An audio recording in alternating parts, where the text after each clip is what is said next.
최근 미국 CIA에서 중대 발표가 있었습니다.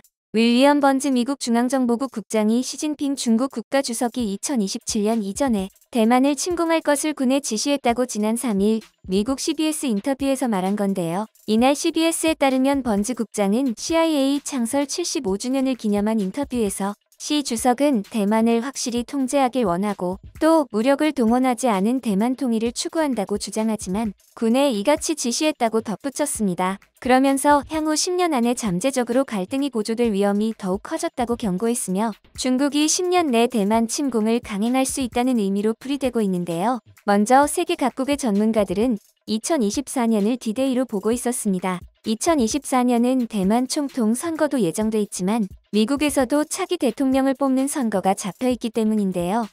즉 두 나라의 빈틈이 많은 시기란 것입니다. 미국 행정부 고위관리 2명은 이날 폭스뉴스와 가진 인터뷰에서 오는 10월 16일에 예정된 제20차 중국 공산당 전국 대표대회와 2024년 미국 대통령 선거가 중국의 대만 침공과 관련해 예의주시해야 할 시점이라고 강조했습니다. 20차 전대가 중요한 이유는 이 행사에서 대만에 대한 강경론을 유지하고 있는 시진핑 중국 국가주석의 사면임 여부가 결정되기 때문입니다. 시 주석의 사면임이 확정되면 중국의 대만 침공이 기정사실화되는 수순을 밟을 개연성이 농후한 것이죠. 미국은 중국이 육해공 합동작전 같은 형식으로 대만을 침공하는 방안을 모색할 가능성이 있다는 점을 늘 주시하면서 20차 전대와 미국 대선 사이에 그 같은 시도를 감행할 수 있다고 내다봤습니다. 만약 정치적으로 대만을 예속시키는 데 실패할 경우 무력을 써서라도 대만을 중국에 합치는 방안을 밀어붙이겠다는 겁니다. 거기다 중국은 지난 8월 펠로시 하원의장의 대만 방문을 계기로 모의 침공훈련을 한 바 있습니다. 이때 미군이 도착하는 시간, 대만은 미국이 올 때까지 버틸 수 있는가에 대해 생각했다는 게 정설입니다. 다만 이러한 무력 시위 때문에 중국에 투자한 글로벌 기업들과 인접국 아세안 10여 개국이 보이는 반응은 향후 중국의 국가 이익에 큰 부담을 줄 것으로 보입니다. 우선 글로벌 기업들은 트럼프 정부 이후 본격화되던 미중 갈등에도 불구하고 시장 우선주의에 입각해 중국 현지에서 사업을 계속해왔습니다. 아무리 미중 갈등이 심화된다 한들 경제적으로 이득이 된다면 기업 입장에서 마다할 이유가 없으니까요. 특히 중국이 러시아의 우크라이나 침공에 확실히 러시아를 지지하는 쪽으로 경도된 것은 아니지만 친러시아 노선으로 기우는 듯한 태도를 보이자 시장이 아닌 안보 중심으로 기업 행위를 다시 생각해보게 되었는데요. 이전까지 상당수 기업들이 주주 이익을 위해 가격 경쟁력을 가질 수 있는 중국을 더 선호했지만 이제 많은 기업들이 중국에서 철수해 튀르키예, 세르비아, 인도, 베트남 등으로 생산기지를 옮기는 등 중국을 떠난 상태인데요. 가격이 싼 게 문제가 아니라 중국에 더 많은 투자를 했다가 러시아에서처럼 자금이 묶이는 엄청난 피해를 각오해야 한다는 겁니다. 한편 유럽도 마찬가지의 반응을 보이고 있는데요. 중국의 지역 패권 행사 국가로의 변모에 대해 큰 우려를 보인다. 바이든이 수차 경고했던 중국의 위압적인 모습이 과장된 것이 아님을 직시하게 된 것입니다. 실제로 유럽은 이전까지 러시아의 천연 자원을 의지하고 있어 경제적 타격이 가장 크다고 할 수 있는데요. 경제적 고통 속에서도 GDP 2%의 국방비 투자를 강행할 수밖에 없는 현상에 노출되었다고 볼 수 있습니다.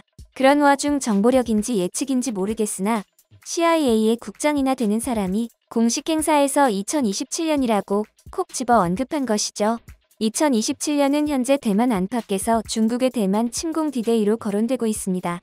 시 주석이 이달 사면임을 시작하면 그 임기가 2027년에 끝나는데 공교롭게 PLA 창건 100주년과 겹칩니다. 즉, 중국 국가적으로도 중요한 시기지만 시 주석에게는 사연임 여부가 결정되는 시기이기도 한데요.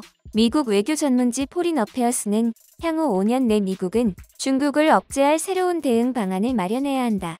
아직까지 펜타곤이 여러 번 실시한 워게임에서는 미국이 중국의 대만 침공을 막지 못하는 것으로 나타났다고 지난달 경고했습니다. 최근 대만의 군사 전문가인 석재평 또한 방송에서 대만 침공 시점으로 2024년이 아닌 2027년이 가장 유력하다고 꼽았는데요. 그는 앞의 의견들에 대해 이렇게 말했습니다. 대만은 갈수록 힘을 잃고 있습니다. 그런데도 대륙에서 대만 통일에 목소리를 올리는 이유는 바로 명분입니다. 9.2 공식이든 1.9 명제든 양안을 통일에 있어 이는 매우 중요합니다. 중국의 입장에선 대만을 향해 우린 정치적으로 계속 기회를 주었음에도 대만은 마지막까지 말을 듣지 않았다라는 명분이 필요한 것이죠. 라고 하는데요. 실제로 중국은 1대1로 사업으로 인해 여러 인력과 자금이 해외에 묶여있는 상황입니다.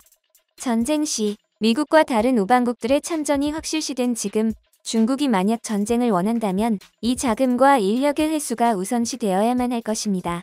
최근 미국이 로널드 레이건호를 한국에 보낸 것도 북한에게 언제든 반격할 수 있다고 과시하는 동시에 중국이 대만을 침공했을 때 어떻게 대응할지 모색하고 아시아 국가들이 협조해 줄 수 있는지에 대한 여부를 알아보기 위한 것으로 보이는데요. 다만 이에 대해 중국의 왕이 신문에서는 근거 없는 낭설이라고 주장하고 있습니다. 만약 중국이 대만의 무력 탈환을 계획하고 있다면 이는 극비 중의 극비이며 세간에는 중국의 대만 침공 이후 중국이 어떻게 세계를 위협하는지에 대해 지속적으로 노출시켜 미국의 군사 비용을 높이기 위한 것이라는 겁니다.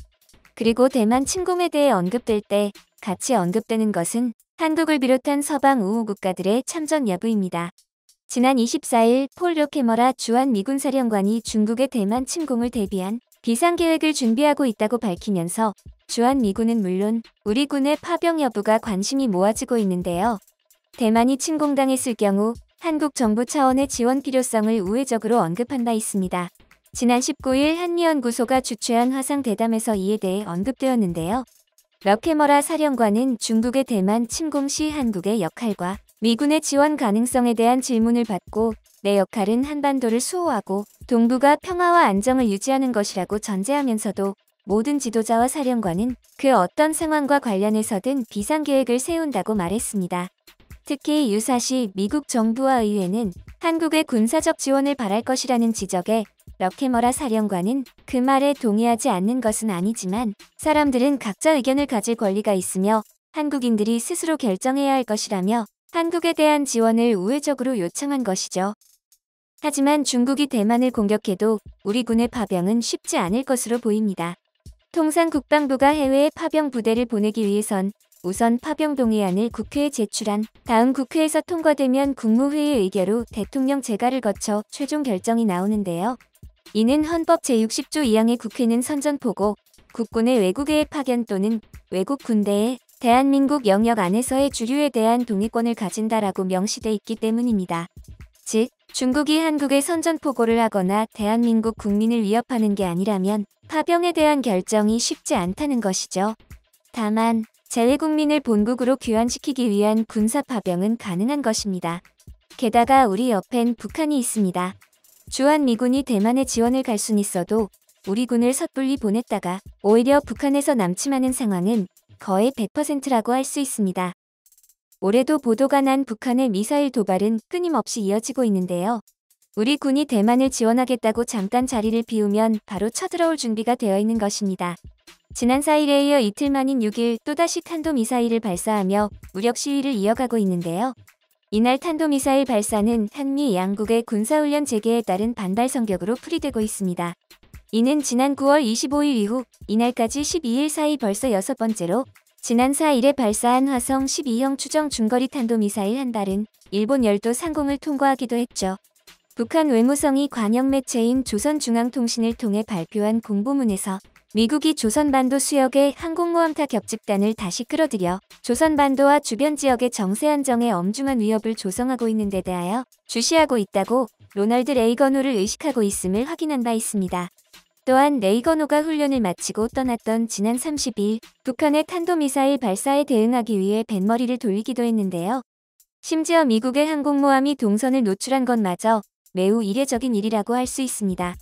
일각에서는 이러한 북한의 도발을 중국이 대만을 침공했을 때 한국군을 포함한 주한미군은 어떻게 얼마나 대처할 수 있을 것인가를 실험하는 것이라는 얘기가 나오고 있는 상황인데요. 대만에서도 한국이 대만을 도와줄 수 있을 것인가에 대해 회의적인 반응을 보였습니다. 台海两岸发生了这种军事冲突的时候那文在寅他不会让韩国的军队或者军事力量来介入台海问题的，因为他不但要在这个问题上，那对韩国是巨大的这一种。 이를 종합해보면 중국이 대만을 침과 동시에 중국의 요청으로 북한에서도 한국에 대한 침략 행위, 최소 국지적 도발 행위를 해올 것으로 예상되고 있어 우리 군을 대만으로 움직이는 건 현실적으로 불가능할 것으로 보입니다. 타국을 지키기 위해 우리의 안보를 내려놓는 일은 없어야 할 것입니다.